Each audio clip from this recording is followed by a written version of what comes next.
இன்னைக்கு நம்ம பார்க்க போகிற டாபிக் என்னன்னா மியூச்சுவல் ஃபண்ட்ஸோட போர்ட்ஃபோலியோ. அவங்களோட போர்ட்ஃபோலியோ போகிறதுக்கு முன்னாடி ஃபர்ஸ்ட் மியூச்சுவல் ஃபண்ட்ஸ்லாம் யார் நம்ம பார்த்தலாம், நம்மளோட டொமஸ்டிக் இன்ஸ்டிடியூஷன்ஸ் DIIன்னு சொல்லுவாங்க மியூச்சுவல் ஃபண்ட்ஸை. அவங்க தான் வந்து பார்த்தீங்கன்னா கடைசி ஒரு 2 மாதத்தில் வந்து ஃபாரின் இன்ஸ்டிடியூஷன் கிட்டத்தட்ட ஒரு 1.5 லட்சம் கோடி அளவுக்கு நம்மளுடைய ஈக்விட்டிஸை வித்துட்டு அந்த பணத்தை வந்து அவங்க எடுத்துகிட்டு போய் மார்க்கெட் வந்து ஃப்ரீ ஃபாலாக விழாமல் ஒரு 24,300 25,200க்குள்ளே வந்து மார்க்கெட் வந்து பார்த்தீங்கன்னா ரொம்ப நாள் சுற்றிக்கிட்டே இருந்துச்சு. கிட்டத்தட்ட 2 மாதமாக அதாவது ட்ரம்போடைய 50% டேரிஃப் அந்த ஒரு பயங்கரமான ஒரு ப்ரெஷர் நம்மகிட்ட வந்துச்சு. இன்னும் குளோபலான இஷ்யூஸ் நிறைய இருந்துச்சு. அப்படி இருந்துமே வந்து பார்த்தீங்கன்னா மார்க்கெட் வந்து பெருசாக கிராஷ் ஆகலை. எப்படி இது வந்து தாங்கி பிடிக்குது அப்படின்னு பார்த்தோன்னா அதுக்கு முக்கியமான விஷயம் என்னன்னா அது வேறு யாரும் இல்லை, மியூச்சுவல் ஃபண்ட்ஸ் சொல்லக்கூடிய DIIs தான். மியூச்சுவல் ஃபண்ட்ஸ் யார், அவங்ககிட்ட அவ்வளோ காசு இருக்கா? ஃபாரின் இன்ஸ்டிடியூஷன் வந்து இந்த அளவுக்கு வித்துட்டு நம்மளுடைய ஈக்விட்டிஸை வந்து வெளியே எடுத்துகிட்டு போயும் எப்படி அவங்ககிட்ட மியூச்சுவல் ஃபண்ட்ஸ் கிட்ட அந்த அளவுக்கு காசு இருக்குது, எப்படி வந்து மார்க்கெட்டை வந்து தாங்கி பிடிக்கிறாங்க அப்படின்னு நம்ம கேட்டோம்னா அது வந்து மியூச்சுவல் ஃபண்ட்ஸ் தான். மியூச்சுவல் ஃபண்ட்ஸ் அவங்களே வந்து டேரக்ட் கிடையாது, இன்டெரக்டாக நம்மள ரீட்டைலர்ஸ் தான் இதுக்கான முக்கியமான ரீசன். ஏன்னா நாம தான் வந்து அதிகமாக மியூச்சுவல் ஃபண்ட்ஸில் வந்து நம்ம பணத்தை போட்டே இருக்கோம். அதுவும் இந்த 2020 அப்புறம் அந்த கோவிட் பின்னாடி வந்து பார்த்தோன்னா நிறைய பேருக்கு வந்து ஃபினான்ஷியல் லிட்ரஸி அதிகமாகிடுச்சுன்னு சொல்கிறாங்க. ஸோ ஃபினான்ஷியலாக நம்ம எல்லாருமே வந்து ஓரளவுக்கு இப்போ நாலேஜ் இருக்கனால எல்லாருமே வந்து இண்டெக்ஸ் ஃபண்டில் போகிறோம். அதுக்கப்புறமா ஆக்டிவ் மியூச்சுவல் ஃபண்ட்ஸ் அது மாதிரிலாம் நிறைய பணத்தை நம்ம போட்டே இருக்கோம். இந்த பணத்தை போய் தான் DIIs வந்து பார்த்தீங்கன்னா நம்மளுடைய மார்க்கெட்டில் போட்டு எந்த அளவுக்கு ஃபாரின் இன்ஸ்டிடியூஷன் விற்கிறாங்களோ அதை விட படி மேலேயே போய் நம்ம வந்து அதை விட அதிகமாக பணத்தை போட்டு மார்க்கெட் வந்து விழாமல் தாங்கி பிடிக்கிறாங்க மியூச்சுவல் ஃபண்ட்ஸ். அதாவது நம்மளுடைய பணம் தான், ரீட்டைலர்ஸோடைய பணம் தான். நம்ம ஆல்ரெடி வந்து பார்த்தீங்கன்னா ஃபாரின் இன்ஸ்டிடியூஷன்ஸ் வந்து அவங்களுடைய பங்கு எவ்வளோ நம்மளுடைய மார்க்கெட்டில் அது வச்சு அவங்க எப்படி ப்ராஃபிட் பண்ணுறாங்க, எதுலலாம் அவங்க இன்வெஸ்ட் பண்ணியிருக்காங்க, எந்தெந்த லார்ஜ் கேப்ஸ் எந்தெந்த மிட் கேப்ஸ்லாம் அவங்க வந்து செலக்ட் பண்ணியிருக்காங்கன்னு சொல்லிட்டு ஆல்ரெடி டீட்டெயிலாக பிரேக் பண்ணி வீடியோஸ் போட்டிருக்கோம். ஸோ அதை பற்றி தெரிஞ்சுக்க நாமளும் வந்து அவங்க மாதிரி ப்ராஃபிட் பண்ணலாம்ல அப்படின்ற ஒரு எண்ணத்தில் தான் இவங்களுடைய அசட்ஸ் அண்டர் மேனேஜ்மெண்ட் வந்து பார்த்தீங்கன்னா அதான் பண்ணி நம்ம சொன்ன மாதிரி ஒரு 55 லட்சம் கோடி அளவுக்கு வந்து பார்த்தீங்கன்னா இவங்க வந்து நம்மளுடைய மார்க்கெட்டில் பொசிஷன்ஸ் வச்சிருக்காங்க. இதில் மேஜரான ஃபண்ட் ஹவுசஸ் யாருன்னு பார்த்தீங்கன்னா SBI mutual funds, HDFC mutual fund, ICICI Prudential mutual fund, நிப்பான் இந்தியா, கோட்டக் மஹிந்திரா. இவங்க 5 பேரும் தான் வந்து பயங்கரமான ஒரு ரொம்ப காசு அதிகமாக இருக்கக்கூடிய ஃபண்ட் ஹவுசஸ். இதுலேயும் வந்து பார்த்தீங்கன்னா கோட்டாக்கும் HDFCயும் வந்து ரொம்ப சூப்பர். ஏன்னா ரொம்ப அக்ரெசிவான பிளேயர்ஸ் இவங்க 2 பேரும். கிட்டத்தட்ட நம்மளுடைய சிப்பெல்லாம் வந்து பார்த்தீங்கன்னா 100 ரூபாய்க்கு நம்ம ஸ்டார்ட் பண்ணுற மாதிரிலாம் ஆஃபர் பண்ணுறாங்க. ஏன்னா வந்து 100 ரூபான்றது நம்மளை யோசிப்போம், ஓகே 100 ரூபாய் தானே நம்ம போட்டு வைக்கலாம், இதில் ஒரு சிப்பு போட்டு வைக்கலாம்னு சொல்லிட்டு. பட் ஆனால் கொஞ்சமாக போக நம்ம என்ன பண்ணுவோம், 100 ரூபாய் போய் எங்கடா பத்தும், நம்ம அப்படியே இன்க்ரீஸ் பண்ணிக்கலாம்னு சொல்லிட்டு அது அந்த அமௌண்ட்டை வந்து நம்ம 200 ரூபாய் 300 ரூபாய் 500 ரூபாய் 1000 ரூபான்னு சொல்லிட்டு இன்க்ரீஸ் பண்ணிடுவோம். ஸோ இதான் ரீசன்ஸ் சின்ன ஃபண்ட்லேயே ஸ்டார்ட் பண்ணி பயங்கரமான ஒரு இது கொடுக்குறதுக்கு. SBI எல்லாம் பார்த்தீங்கன்னா 1000 ரூபாய் 5000 ரூபாய்க்கு தான் வந்து சிப்பு வந்து ஸ்டார்ட் பண்ணுறது, மினிமம் இன்வெஸ்ட்மெண்ட்டே அவ்வளோ ஸ்டார்ட் பண்ணுவாங்க. ICICI வந்து பார்த்தீங்கன்னா 500 ஸ்டார்ட் பண்ணுறாங்க. ஒரு சில ஃபண்டுக்கு மட்டும் பார்த்தீங்கன்னா மியூச்சுவல் ஃபண்ட்ஸில் மட்டும் 100 ரூபாய்க்கும் கொடுக்குறாங்க ICICI. நிப்பான் வந்து பார்த்தீங்கன்னா அவங்க வந்து கொஞ்சம் ப்ரீமியம் தான், ஒரு 500 ரூபாய் 1000 ரூபாய் அந்த மாதிரி 5 கொடுத்துட்டு இருக்காங்க அவங்க. ஸோ இதான் வந்து பார்த்தீங்கன்னா நம்மளுடைய மியூச்சுவல் ஃபண்ட்ஸ். இன்னும் நிறையா இருக்குது. பராக் அவங்களது இருக்குது. அதுக்கப்புறமா வந்து DSP இருக்குது, எடெல்விஸ் இருக்குது. ஸோ சப்போஸ் உங்களுக்கு மியூச்சுவல் ஃபண்ட்ஸ் பற்றி டீட்டெயிலாக தெரிஞ்சுக்கணும், அது எந்தெந்த மியூச்சுவல் ஃபண்ட்ஸில் நம்ம இன்வெஸ்ட் பண்ணலாம், க்ரோத் எப்படி இருக்குன்னு நீங்கள் கேட்டிங்கன்னா கண்டிப்பாக நம்ம அது வீடியோ பண்ணுறோம், நீங்கள் கமெண்ட் பண்ணுங்கள் அதுக்கு. ஓகே, நெக்ஸ்ட் வந்து யாரெல்லாம் எவ்வளோ இருந்து பார்க்கலாம். நெக்ஸ்ட் வந்து இன்சூரன்ஸ் கம்பெனிஸ். LIC வந்து ஆல்ரெடி நம்ம ஒரு வீடியோ வந்து டீட்டெயிலாக நம்ம போட்டிருக்கோம். LIC வந்து டீட்டெயிலாக அனலைஸ் பண்ணி ஒரு வீடியோ போட்டிருக்கோம். கிட்டத்தட்ட ஒரு 18 நிமிஷம் வீடியோ. அதுதான் வந்து நம்ம சேனல் வந்து லாங் வீடியோ. ஸோ அதை நீங்கள் பாருங்கள், உங்களுக்கு புரியும் LIC உடைய இது என்னன்னு சொல்லிட்டு. ஸோ அவங்களுடைய அசட்ஸ் அண்டர் மேனேஜ்மெண்ட் பார்த்தீங்கன்னா 50 லட்சம் கோடி அளவுக்கு இருக்குது நம்மளுடைய மார்க்கெட்டில். ஓகே, FIIக்கு பிடிச்ச மாதிரி DIIஸ்க்கும் முக்கியமான செக்டார்ஸ் எதுன்னு நம்ம பார்த்தோன்னா பேங்கிங்கில் வந்து பார்த்தீங்கன்னா இவங்களுக்கும் வந்து பார்த்தீங்கன்னா 30% வந்து பார்த்தீங்கன்னா பேங்கிங் வச்சுருக்காங்க. ஐடியில் வந்து பார்த்தீங்கன்னா 12% வச்சுருக்காங்க. கன்சியூமர் குட்ஸ்ன்னு சொல்லக்கூடிய FMCG செக்டரில் 12% வச்சுருக்காங்க. ஆட்டோமொபைல்ஸில் 10%, இன்ஃப்ராஸ்ட்ரக்சரில் ஒரு 10% வச்சுருக்காங்க. இவங்க வந்து பார்த்தீங்கன்னா PSU பேங்க்ஸில் வந்து ரொம்ப இவங்களுடைய ஸ்டாக்கை வந்து அதிகமாக இன்க்ரீஸ் பண்ணுவாங்க. டிஃபென்சிவ் ஸ்டாக்ஸ், ரயில்வே ஸ்டாக்ஸ்லேயும் வந்து பார்த்தீங்கன்னா DII அதாவது நம்மளுடைய மியூச்சுவல் ஃபண்ட்ஸோடைய இது வந்து பார்த்தீங்கன்னா பொசிஷன்ஸ் வந்து அதிகமாக இருக்கும். இவங்க வந்து ஐடியில் வந்து பார்த்தீங்கன்னா எக்ஸ்போஷர்ஸ் வந்து குறைச்சிக்கிறாங்க. ஏன்னா வந்து குளோபலாக வந்து ஸ்லோ டவுன் ஆகிருக்கு, அது மாதிரிலாம் ஒரு சில விஷயம் இருக்கனால அவங்க வந்து பார்த்தீங்கன்னா பெருசாக ஐடி செக்டர்ஸ் பக்கம் போகிறதில்ல. இவங்களுடைய முக்கியமான இது வந்து நம்மளுடைய PSU நம்மளுடைய இந்தியாவுடைய இதுதான், அவங்களுக்கு அதுதான் முக்கியன்றதுக்கு இதுதான் இது மாதிரி பண்ணுறது. நெக்ஸ்ட் வந்து LIC பார்த்தீங்கன்னா LICயும் அதே மாதிரி தான்.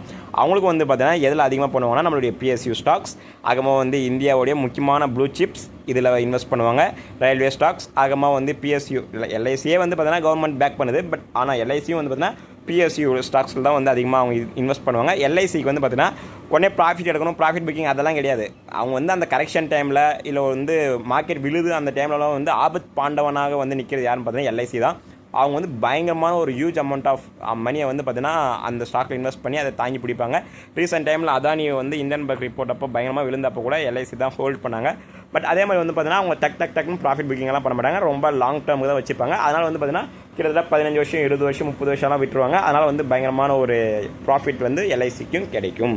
சொல்கிறது வந்து உங்களுக்கு யூஸ்ஃபுல்லாக இருக்குன்னு நினைக்கிறேன். இந்தியாவில் இருக்கிற டாப் 5 மியூச்சுவல் ஃபண்ட்ஸோடைய போர்ட்ஃபோலியோ நம்ம பார்க்கலாம். அதாவது எஸ்பிஐ மியூச்சுவல் ஃபண்ட் தான் நம்பர் 1ல் இருக்காங்க. அவங்களுடைய ஹோல்டிங்ஸ் வந்து டாப் ஹோல்டிங்ஸ்லாம் பார்க்கும்போது HDFC பேங்க் இருக்குது, 32,000 கோடி அதில் வச்சுருக்காங்க. நெக்ஸ்ட் வந்து ICICI bank, Reliance Industries, Larsen Toubro, SBI. இது 5 தான் வந்து பார்த்தீங்கன்னா அவங்களுக்கு வந்து ரொம்ப ரொம்ப ஃபேவரட்டான ஒரு போர்ட்ஃபோலியோவை வச்சுருக்காங்க. கிட்டத்தட்ட வந்து பார்த்தோன்னா இதில் மட்டுமே அவங்களுடைய 78% ஆஃப் மணியை வந்து இதிலே அவங்க வந்து இன்வெஸ்ட் பண்ணியிருக்காங்க அப்படின்ற ரிப்போர்ட்ஸ் நம்மளுக்கு கிடைக்குது. அதே மாதிரி பார்த்தீங்கன்னா செக்டர் அலோகேஷன்ஸ் நம்ம பார்க்கும்போது SBIக்கு வந்து ஃபினான்ஷியலில் 32%, எனர்ஜியில் 12%, ஐடியில் வந்து 10%, இன்ஃப்ராவில் வந்து 9%, FMCGயில் வந்து பார்த்தீங்கன்னா 7%. நெக்ஸ்ட் நம்ம யாரை பார்க்க போகிறோம்னா ICICI ப்ரூடென்ஷியல் மியூச்சுவல் ஃபண்ட்ஸ். இவங்களுடைய AUM அசட்ஸ் அண்டர் மேனேஜ் வந்து பார்த்தீங்கன்னா 8,02,000 கோடி வரைக்கும் இருக்குது இவங்களுடைய ICICIக்கு. ஸோ இவங்களுடைய டாப் 5 ஹோல்டிங்ஸ் வந்து பார்த்தீங்கன்னா ஃபஸ்ட் இடத்துல ICICI பேங்க், 2வது இடத்துல HDFC பேங்க், 3வது வந்து இன்ஃபோசிஸ், 4வதுல வந்து பாரதி ஏர்டெல், 5வது வந்து ஆக்சிஸ் பேங்க். இவங்களுடைய செக்டர் அலோகேஷன் நம்ம பார்க்கும்போது ஃபினான்ஷியலில் வந்து 30%, ஐடியில் வந்து 14%, டெலகாமில் வந்து 9%, அதாவது ஏர்டெல் வரதுனால, ஃபார்மில் வந்து பார்த்தீங்கன்னா 8% சொல்லிட்டு இவங்க ICICI மியூச்சுவல் ஃபண்ட்ஸ் வச்சுருக்காங்க. நெக்ஸ்ட் வந்து HDFC மியூச்சுவல் ஃபண்ட்ஸ் வந்து டாப் 5 ஹோல்டிங்ஸ் பார்க்கும்போது HDFC பேங்க் 35,000 கோடி வச்சிருக்காங்க, ரிலையன்ஸ் வந்து 18,000 கோடி வச்சிருக்காங்க. நெக்ஸ்ட் வந்து பார்த்தீங்கன்னா ITC, Larsen Toubro, Bajaj finance. So இவங்களுடைய செக்டர் அலோகேஷன்ஸ் பார்க்கும்போது ஃபினான்ஷியலில் வந்து 34%, FMCGயில் 11%, எனர்ஜியில் 10%, இன்ஃப்ராவில் வந்து பார்த்தீங்கன்னா 8% வச்சிருக்காங்க HDFC. நெக்ஸ்ட் நம்ம யாரை பார்க்கலாம்னா நிப்பான். இவங்களுடைய அசட்ஸ் அண்ட் மேனேஜ்மெண்ட் பார்த்தீங்கன்னா 6.5 லட்சம் கோடி வச்சிருக்காங்க. இவங்களுக்கு வந்து பார்த்தீங்கன்னா ICICI பேங்க் ஃபஸ்ட்டு, செகண்ட் வந்து SBI, தேர்டு ஏர்டெல், 3வது HUL, அதாவது Hindustan Unilever FMCG company. Next வந்து பார்த்தீங்கன்னா TCS நிப்பானுக்கு. இவங்களுடைய செக்டர் அலோகேஷன் நம்ம பார்க்கும்போது ஃபினான்ஷியலுக்கு வந்து 28%, டெலகாமில் வந்து 12%, FMCGயில் வந்து 10%, ஐடியில் வந்து 9% வச்சிருக்காங்க. கொட்டக் மஹேந்திரா மியூச்சுவல் ஃபண்ட்ஸ்க்கு வந்து பார்த்தீங்கன்னா கிட்டத்தட்ட 6 லட்சம் கோடி வந்து அசட்ஸ் அண்டர் மேனேஜ்மெண்ட் இருக்குது இவங்களுக்கு. இப்போ ரீசெண்ட் டைமில் ஐக்குன்னு நினைக்கிறேன். ஏன்னா வந்து ரீசெண்டாக நிறையா மியூச்சுவல் ஃபண்ட்ஸ் அவங்க வந்து அனௌன்ஸ் பண்ணிகிட்டே இருந்தாங்க. அது வந்து மினிமம் அமௌண்ட் வந்து பார்த்தீங்கன்னா சிப் அமௌண்ட் வந்து பார்த்தீங்கன்னா 100 ரூபான்னு சொல்கிறதுனால இவங்களுக்கு அதிகமாக இருக்கும். கிட்டத்தட்ட என்னுடைய கெஸ் கரெக்டாக இருந்துச்சுன்னா இப்போ ஒரு 6லேருந்து 7 லட்சம் கோடி அளவுக்கு இவங்களுடைய அசட்ஸ் அண்டர் மேனேஜ்மெண்ட் ஆயிருக்கும்னு நினைக்கிறேன். ஸோ ஓகே, இவங்களுடைய டாப் 5 ஹோல்டிங்ஸ் பார்க்கலாம். HDFC பேங்க்கில் வந்து பார்த்தீங்கன்னா 22,000 கோடி, ரிலையன்ஸில் வந்து பார்த்தீங்கன்னா 15,000 கோடி, இன்ஃபோசிஸில் வந்து 12,000, பஜாஜ் ஃபினான்ஸில் வந்து 10,000, ஏஷியன் பெயிண்ட்ஸில் வந்து பார்த்தீங்கன்னா 8,000 கோடி. இவங்க மட்டும் தான் நம்மளுக்கு தெரிஞ்சு ஏஷியன் பெயிண்ட்ஸில் வந்து பயங்கரமாக ஒரு ஸ்டாக் வச்சிருக்காங்க. செக்டர் அலோகேஷன் நம்ம பார்க்கும்போது ஃபினான்ஷியல் 31%, ஐடியில் வந்து 13%, கன்சியூமரில் வந்து 11%, எனர்ஜியில் வந்து 9% வச்சிருக்காங்க. சம்பளம் இந்த டாப் 5 கொடுக்கலாம் அப்படின்னு பார்த்தோம்னா ஃபினான்ஷியலுக்கு வந்து ஆவரேஜ் எல்லாருமே வந்து பார்த்தீங்கன்னா 30% கொடுத்துருக்காங்க. எனர்ஜிக்கு வந்து பார்த்தீங்கன்னா ஒரு 3 மியூச்சுவல் ஃபண்ட்ஸ் வந்து பார்த்தீங்கன்னா 10லேருந்து 15% கொடுத்துருக்காங்க. ஒரு 2 மியூச்சுவல் ஃபண்ட்ஸ் வந்து எனர்ஜிக்கு பெருசாக இன்வெஸ்டே பண்ணல. ஸோ அவங்களுடைய இது பார்த்தீங்கன்னா ஒரு கிட்டத்தட்ட ஒரு 8லேருந்து 9% நம்ம வச்சுக்கலாம். எனர்ஜினா மேக்ஸிமம் வேறு எதுவும் இல்லை, ரிலையன்ஸ் இண்டஸ்ட்ரீஸ் தான். நெக்ஸ்ட் வந்து ஐடி வந்து பார்த்தீங்கன்னா எல்லாருமே வச்சிருக்காங்க. கிட்டத்தட்ட அவங்க எல்லாருமே வந்து 10லேருந்து 12% வச்சிருக்காங்க. ஒரே ஒரு மியூச்சுவல் ஃபண்ட் மட்டும் ஐடி வந்து ப்ரிஃபர் பண்ணல, அது வந்து பார்த்தீங்கன்னா HDFC மியூச்சுவல் ஃபண்ட்ஸ். அதாவது அவங்க ஐடியில் இன்வெஸ்டே பண்ணல அப்படி எடுத்துக்காதீங்க. அதே மாதிரி முன்ன சொன்ன மாதிரி எனர்ஜியில் வந்து அவங்க இன்வெஸ்டே பண்ணல அப்படி கிடையாது. அந்த டாப் 5ல் அவங்க கிடையாது. நெக்ஸ்ட் இருக்கக்கூடிய லெவலில் கண்டிப்பாக அவங்களாம் இருப்பாங்க. ஐடியை வந்து யாரும் புறந்தள்ள முடியாது. அதே மாதிரி ரிலையன்ஸும் எந்த மியூச்சுவல் ஃபண்ட்ஸும் புறந்தள்ள மாட்டாங்க. ஸோ நம்ம இதுலேருந்து மேக்ஸிமம் தெரிஞ்சுக்க என்னன்னா ஃபினான்ஷியல் வந்து 30% ஆவரேஜ் எல்லாமே வச்சிருக்காங்க. ஐடிக்கு வந்து ஒரு 7லேருந்து 8% வச்சுக்கோங்க. அதே மாதிரி வந்து எனர்ஜி ரிலையன்ஸில் வந்து பார்த்தீங்கன்னா ஒரு 8லேருந்து 9% வச்சுக்கலாம். நெக்ஸ்ட் வந்து ஃபார்மலா எல்லாருமே வந்து ஆவரேஜாக ஒரு 8% நம்ம வச்சுக்கலாம் கூட. இன்ஃப்ராவில் வந்து மேக்ஸிமம் எல்லாருமே வந்து கான்சன்ட்ரேட் பண்ணுறாங்க. ஸோ இன்ஃப்ரா வந்து பயங்கரமான ஒரு பூம் ஆக போகுது அப்படின்ற ஒரு ரிப்போர்ட்ஸ் எல்லாமே வந்துட்டு இருக்கிறனால இன்ஃப்ராவை வந்து நம்ம ப்ரிஃபர் பண்ணுறது நல்லது. அது முக்கியமாக வந்து நம்மளுடைய ப்ளூ சிப் லார்சன் டியூபரோ. நெக்ஸ்ட் சிப்பை பற்றி டீட்டெயிலாக பார்க்கலாம். 2019 வந்து பார்த்தீங்கன்னா சிப் எவ்வளோ இருந்துச்சு மாதத்துக்குன்னு பார்த்தீங்கன்னா 8,000 கோடி. 2020 7,500 கோடி. ஏன்னா வந்து கோவிட் அந்த டிப்பில் வந்து குறைஞ்சிருந்தது. 2021 10,000 கோடியாக இருந்துச்சு சிப்போடைய மந்த்லி இன்ஃப்ளோ. 2022 வந்து 13,000, 2023 17,000, 2024 வந்து 20,000 கோடியை தாண்டிடுச்சு. இப்போ வந்து பார்த்தீங்கன்னா அது 2025 வந்து பார்த்தீங்கன்னா 24,000 போச்சு. பட் இருந்தாலும் வந்து இப்போ ரீசெண்டாக இந்த லாஸ்ட் மந்த்லாம் வந்து பார்த்தீங்கன்னா சிப்போட இன்ஃப்ளோ வந்து 20,000 கோடிக்கு கீழே போயிடுச்சுன்னு சொன்னாங்க. இதுக்கான ரீசன் வந்து பார்த்தீங்கன்னா மார்க்கெட் வந்து பெருசாக வந்து எந்த ஒரு ஏர்னிங்ஸுமே கொடுக்கல. லாஸ்ட் 1 இயரில் மார்க்கெட் வந்து ஒரு மாதிரி கன்சாலிடேஷன் ஸ்டேட்டில் இருக்குது. அது வந்து மார்க்கெட் வந்து பெருசாக ரிட்டர்ன்ஸே கொடுக்கல. அப்படின்றனால வந்து நிறைய பேர் வந்து சிப்பை வந்து நிறுத்தியிருக்கிறதா ஒரு சில தகவல்கள், ஒரு சில ரிப்போர்ட்ஸ் வந்து நம்ம கைக்கு வந்துட்டு இருந்துச்சு. நெக்ஸ்ட்டு LICயோடைய டாப் 10 ஈக்விட்டி ஹோல்டிங்ஸ் எதுன்னு பார்க்கலாம். ஐடிஸில் வந்து பார்த்தீங்கன்னா 15% பங்கு வந்து இவங்க தான் வச்சுருக்காங்க. கிட்டத்தட்ட 1.5 லட்சம் கோடி வந்து இன்வெஸ்ட் பண்ணியிருக்காங்க LIC ஐடிசியில். SBIயில் வந்து பார்த்தீங்கன்னா 10% பங்கு இவங்க தான் வச்சுருக்காங்க. அதே மாதிரி வந்து ரிலையன்ஸில் வந்து பார்த்தீங்கன்னா 6% பங்கு இவங்க வச்சுருக்காங்க.